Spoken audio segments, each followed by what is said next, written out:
Hello મિત્રો, good morning. સ્વાગત છે તમારા બધાનું મારા નવા વ્લોગમાં. જો આજે ભાઈ બે ટ્રેન ભેગી થઈ ગઈ હતી. એક માલગાડી ઊભી હતી ને પેસેન્જર ગાડી જતી હતી. પછી ભાઈ ભાખરી ને ગાંઠિયા ને ચા નાસ્તો કરી લીધો. આમ જો ઘઉં આવ્યા હતા, ઘઉં રિપેર કર્યા. ભાઈ રિપેર જ કહેવાય ભાઈ, હારા રિપેર બધું હરખું. પછી પહેરી લીધા હાથમાં મોજા ને કાનમાં પહેરી લીધા ઇયરબડ, કરી દીધા ગીત ચાલુ, પહેરી લીધું હેલ્મેટ, પાડી દીધો કાળો ઘાસ ને ધોળો ઘાસ.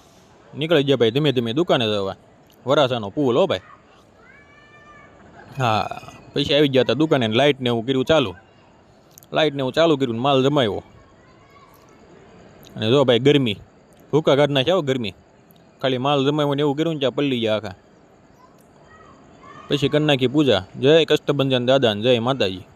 પછી ભાઈ બપોરે જમવાનો ટાઈમ થઈ ગયો હતો. આજ તો ખમણ મગાવ્યા હતા, રોટલી ને શાક ને ચેવડો અને દ્રાક્ષ ને ભાઈ મોજે મોજ હતી હો. હા, પછી બોર્ડર કટિંગ વાળો આવ્યો હતો, બોર્ડર કટિંગ કરાવી નાખી. બોર્ડર કટિંગ થઈ ગઈ એટલે એનું ફોલ્ડિંગ કરવાનું હતું, કરી નાખ્યું ફોલ્ડિંગ ને પછી નીકળી ગયા ભાઈ ધીમે ધીમે દુકાને જવા માટે. પાછો વરાસાનો પુલ. હા, એક દિવસનો ને એક રાતનો. પછી ભાઈ ઘરે આવ્યા એટલે ભાખરી ને મરચાં ને દૂધ ને ખાઈ લીધું. પછી જો દીદીએ ચોટલા લીધા હતા, બે ચોટલા. શું કહેવાય, ચોટલી લીધી હતી, રમતી હતી આમ જો ચોટલી પકડી. પછી ભાઈ આવી ગયા હતા બહાર એક જગ્યાએ, કામ હતું તો. હાલો મળીએ કાલે નવા વ્લોગમાં. Bye bye, good night.